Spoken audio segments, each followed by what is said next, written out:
speaker is Don Pitts, to be followed by Gina Benini.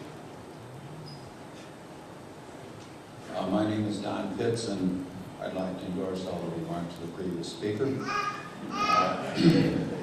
Since Ron Mackie has left the park, I'm the oldest living resident in the park and continuous residency. I'd like to talk about Taft Toe.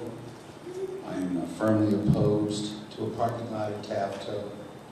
By the Park Service's own statistics, there are 17 vehicles a minute enter the park on high visitor days. Knock off 2 to go to Glacier Point or to Tuolumne, you have 15 vehicles a minute entering the valley. If you're going to put a check station there, you're going to have about 7 check stations so that they can each have a minute or 2. It is not going to take long before everything is backed up a mile to Bridal Veil Falls and beyond. If you folks think that this is going to end congestion and pollution in the park, you have another thing coming. As the diesel buses sit there putting away and blowing their smoke into the valley, we will have more rather than less pollution. Where am I on the time? Okay. And my kind friend, Mr. Kalk, will be able to take his War and Peace book up the mountain with him, as he can read by the light of the Taft Toe parking lot. I don't think that's much of a wilderness experience for him or any of the other climbers. The road will become 2-way instead of 1-way.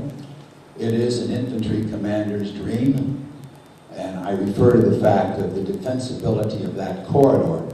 If you drive down it and look at it, since there are no spaces off the side of the road, any accident, any trees falling on it will immediately clog it. So that's not going to be lack of congestion. Thank you. Thanks.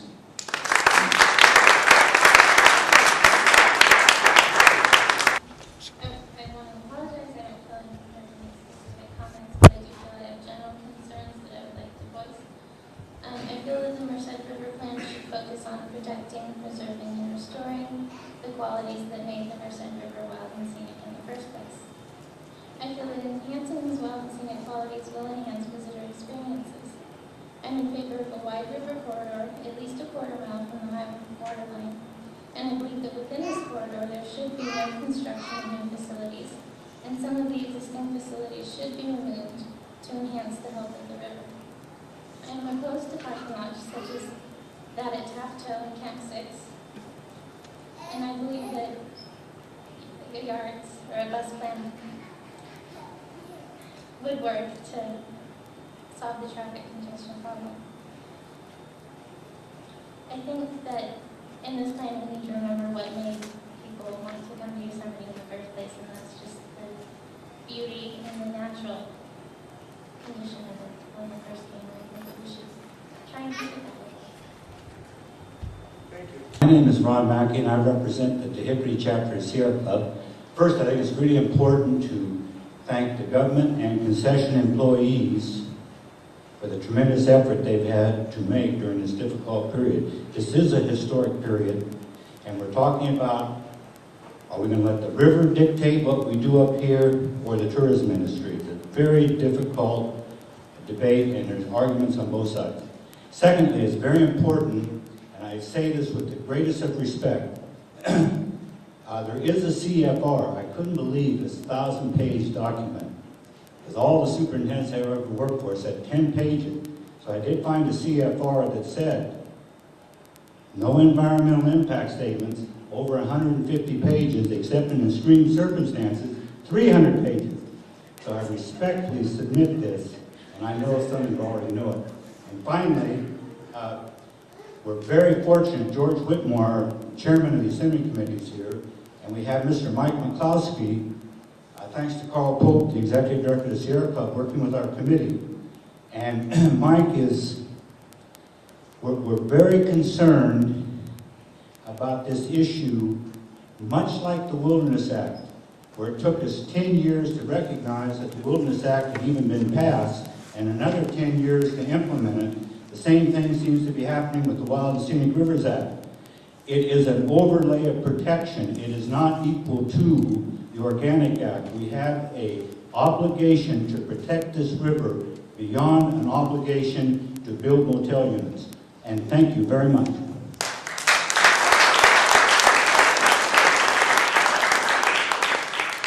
Our next speaker is William Tucker, to be followed by Terry Walker. Excuse me, Bill, do you have a copy of these CFRs? May I submit you that? It's important to me. Do I get a couple minutes added on now? More time.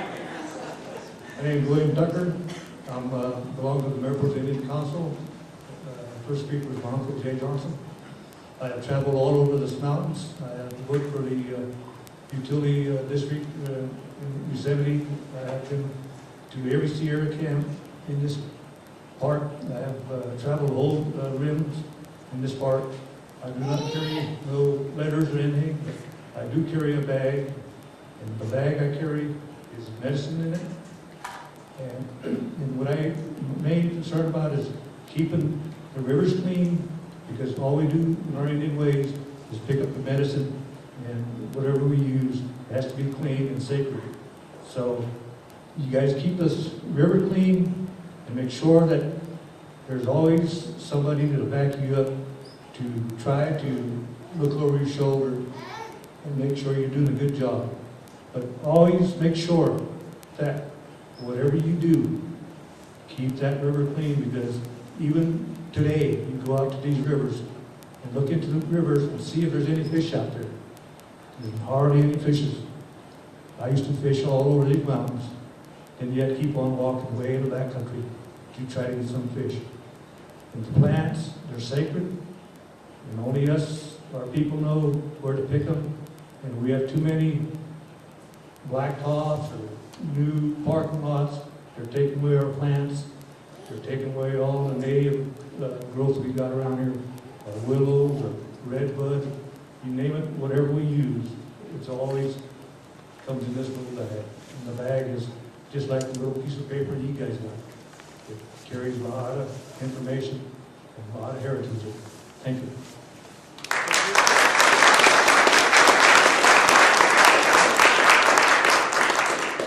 Our next speaker is Terry Walker, to be followed by Gregory Adair. Hi, I've been a resident of Yosemite since 1980, and I would like to say, without being insulting, that I find it very difficult to trust the National Park Service after the way that they railroaded the construction on the El Portal access road, closing it 14 hours a day, bulldozing and blasting it 14 hours a day. They showed no concern for the local residents, for the tourists, and especially for the riparian habitat along the river corridor.